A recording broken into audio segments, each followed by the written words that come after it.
Sally! Sally.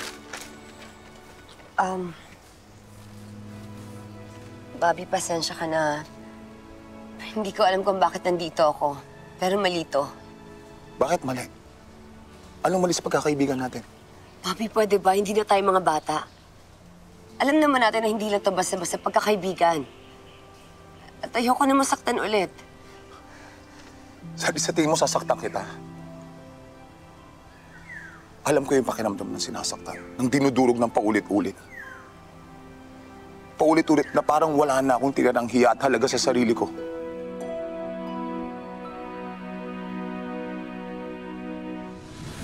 Minahal ko si Susan kahit na may anak na siya sa pagkadalaga. Kahit tutol pa ang mga magulang ko. Pero nahuli ko siya na may ibang lalaki. Isang beses. Dalawa.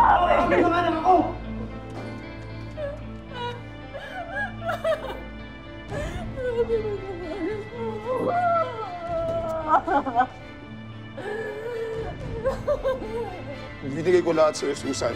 Pinatawad kita sa lahat ng panluloko mo sa akin. Halos pagtakunan ako ng lahat.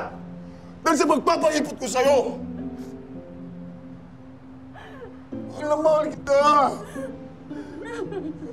Ano ba hindi ko kaya ibigay?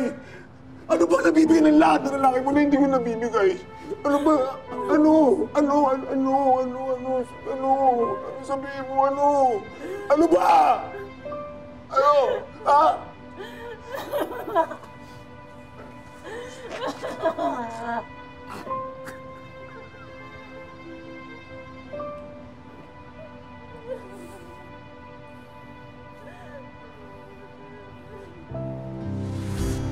Ayokong tanggapin sa sarili ko na yun na lang ako. Na hindi ako karapat-dapat mahalin. Mabuti akong tao, Sally. At alam ko ganun ka rin. Sa maikling panahon na nag-usap tayo, gusto na kita. Nagkaroon ako ng pag-asa. At tumibok ang puso ko. Sally, hindi ko naman hinihiling na mahalin mo ako agad. Ang hinihiling ko lang ay pagbigyan mo ng pagkakataon ang sarili natin na maging masaya, na magmahal ulit. Sally.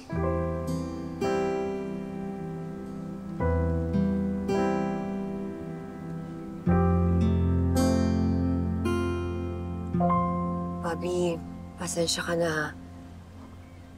Babalik din kasi ako ng Hong Kong. Kailangan ko magtrabaho.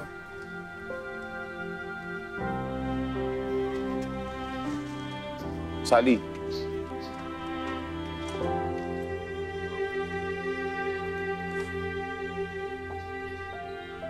Ngunit sa paglipas ng mga araw, kahit anong tanggi ni Sally ay hindi mawala sa isip niya si Bobby. Hanggang sa... Oras kayo.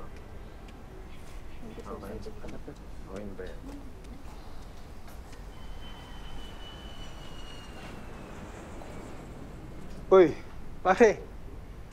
Tinitingin mo dyan. Baka mabali yung liig mo, kakatingin mo sa mga eroplano dumadaan. Wala eh. Sally hindi na nagre-reply. Baka tumuloy na yun sa Hong Kong. Lumipad na palayo ang second chance ko sa forever, pare.